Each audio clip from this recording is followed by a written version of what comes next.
You have it too? Yeah, it's like.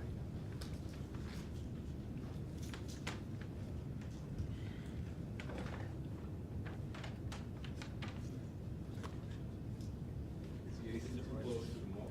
No, it's definitely something here. You gotta get to it, bro? I have a slight I got a slight That takes talent. Yeah.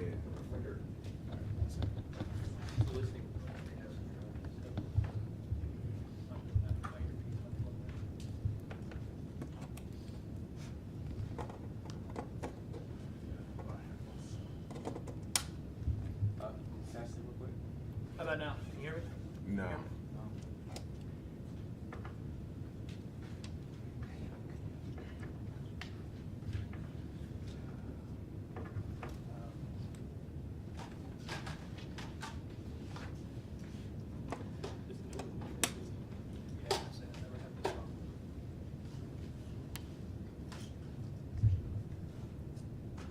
I'll still have it.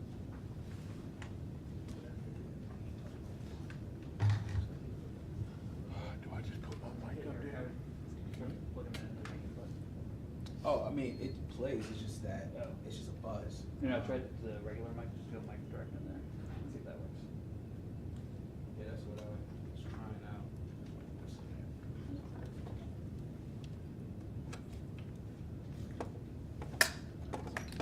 Let's do that second one. Maybe. Let's go to the second one off of Yeah, might, that's, might go for it. and then that volume at the bottom. Yeah, try that. Talk for me?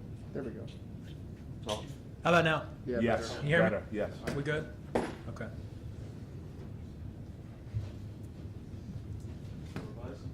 No buzz. But it sounds really hollow, like it sounds like it's this mic almost. Yeah, it sounds like I don't know, it's coming through somewhere. I hear you just fine, it's clear. All right. Just go with it. All right, everybody good? Yeah. All right. Good afternoon, everybody. Thank you for coming out today. I'm Leslie Parsons. I'm the Assistant Chief, the Investigative Services Bureau for the Metropolitan Police Department. I'm joined today by Marshal Dixon from our federal partners at the U.S. Marshals, Captain Kevin Kentish, who is the leader of our Homicide branch, and Commander John Haynes, who's the commanding officer of our Criminal Investigations Division. And the reason we're here is we have four violent individuals in our community that we need to hold accountable for their actions. In a moment, Captain Kentish is going to speak on these individuals and brief you on the cases. But these four individuals are wanted for homicides here in the District of Columbia. I'd like to appeal to the community, if they have any information concerning the whereabouts of these individuals, to please contact our 24-hour command center at 202-727-9099, or they can text a tip anonymously to 50411. The information they provide may be eligible for a reward. As we close out this year, there's no way we can provide that missing piece to the loved ones. We're never going to be able to bring these victims back or their loved ones back to their families, but we would really like to provide some closure to the survivors. So at this time, I'm going to turn it over to Captain Kentish. He's going to speak on the cases, and after Captain Kentish briefs on the cases, Marshal Dixon's going to make a few remarks. Thank you, Chief. Good evening, everybody. First case I want to talk about is a homicide that occurred on Monday, August 23rd, 2021, at approximately 2:24 a.m. Members of the 3rd District responded to the 1800 block of 19th Street Northwest for the sounds of gunshots. Upon their arrival, they located an adult male suffering from apparent gunshot wounds. DC Fire and Emergency Medical Services responded to the scene and transported the victim to a local area hospital for treatment. After all life-saving efforts, the victim was pronounced deceased. The decedent in this case was identified as a 32-year-old Ali Jamil Ahmadi of Southeast DC. The investigation has led to the identification of a suspect, which is 26-year-old Deontay Patterson of Southeast DC. Patterson is currently wanted on a DC Superior Court arrest warrant charging him with second-degree murder while armed. Next case I'm going to talk about is a homicide that occurred on Monday, December 20th, 2021 at approximately 12:29 a.m. when members of the 4th District responded to the 200 block of Allison Street Northwest for the report of the sounds of gunshots. Upon arrival, members located an adult male victim suffering from multiple gunshot wounds. DC Fire and Emergency Medical Services responded to the scene and determined that the victim displayed no signs consistent with life and pronounced him deceased. The victim did remain on scene until he was transported to the office of the Chief Medical Examiner. The decedent in this case was identified as 17-year-old Samuel Hernandez of Hyattsville, Maryland. The investigation has led to the identification of a suspect who is 19-year-old Herson Guzman of Northwest D.C. Herson Guzman is currently wanted on a D.C. Superior Court arrest warrant, charging him with first-degree murder while armed. Next, we have a homicide that occurred on Thursday, August 25th at approximately 8:16 p.m. when members of the 1st District responded to the 800 block of 7th Street Northwest for the report of a shooting. Upon arrival, members located an adult male victim suffering from apparent gunshot wounds. DC Fire and Emergency Medical Services responded to the scene and transported the victim to a local area hospital. Unfortunately, after all life-saving efforts failed, the victim was pronounced deceased.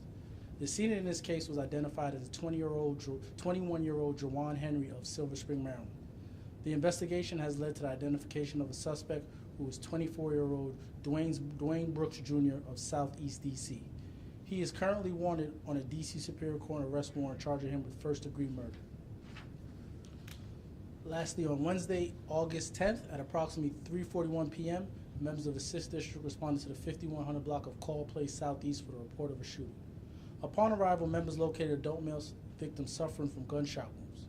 D.C. Fire and Emergency Medical Services responded to the scene and transported the victim to a local area hospital, where after all life-saving efforts, the victim was pronounced deceased. The decedent in this case was identified as 25-year-old R.E.A. Wolf of Baltimore, Maryland.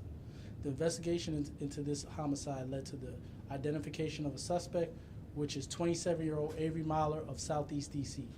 Avery Myler is currently wanted on a D.C. Superior Court arrest warrant charging him with first-degree murder while armed. And that's all the cases that I want to brief you on today. Thank you, sir.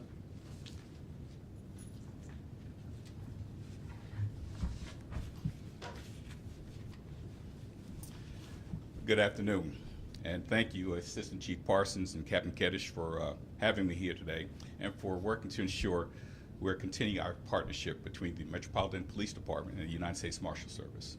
Again, I am Robert Dixon, the United States Marshal for the Superior Court for here in the District of Columbia. Both of our agencies have the same priority of removing violent offenders from our neighborhoods.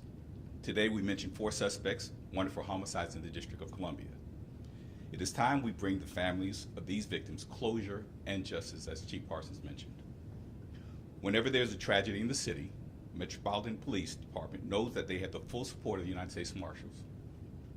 Together, we will rid the community of violent actors and provide valuable information to help close these cases and others. We also know, however, that the community plays a vital part in providing information to the police and to its partners.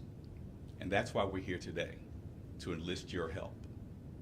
If you have information at all to the whereabouts of these suspects, please call the Metropolitan Police Department at 202-727-9099. We need your help, we need your support. Thanks very much. You have to have a question. Can you talk about how these 4 suspects were chosen to be the ones that you wanted to highlight? So these are 4 violent offenders. They're wanted for homicides, and we've been highlighting them almost on a weekly basis for quite some time now. If you've been monitoring the information we've been pushing out through our public information office, these individuals have been out there, and we want to really try to bring attention to these folks so we can hold them accountable for what they did.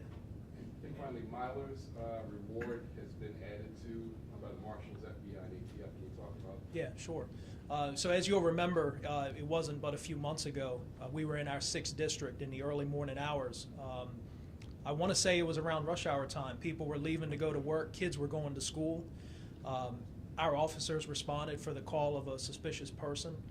When they arrived on the scene, our officers attempted to engage this person, who recklessly just pulled out an illegal firearm and discharged it in the direction of our officers. Myler has demonstrated that he has no regard for human life. He has violent tendencies, and we need to get him off the street. And in cooperation with our federal partners, they have helped us in upping the reward for information for him. We want to get him off the street and hold him accountable before he kills someone else. In any of these cases, do we know the motive? I'm not sure if we know the motive in all of them at this time, but it's something that I couldn't speak on, as of course they're still open cases and suspects are still out. So that's information that I wouldn't speak on up here, but when we do apprehend these suspects, of course the charging documents would be available. Any reason to believe that any of them might not be within this region anymore, especially since some of them have been on the loose since 2001? Yeah, so it's not clear whether they're in the DC region or not.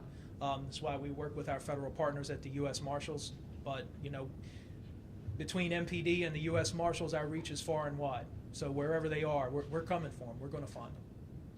Speaking of these victims' families, could you just talk about maybe the frustration that maybe there aren't enough leads, tips coming in to point you guys in the direction with the suspects?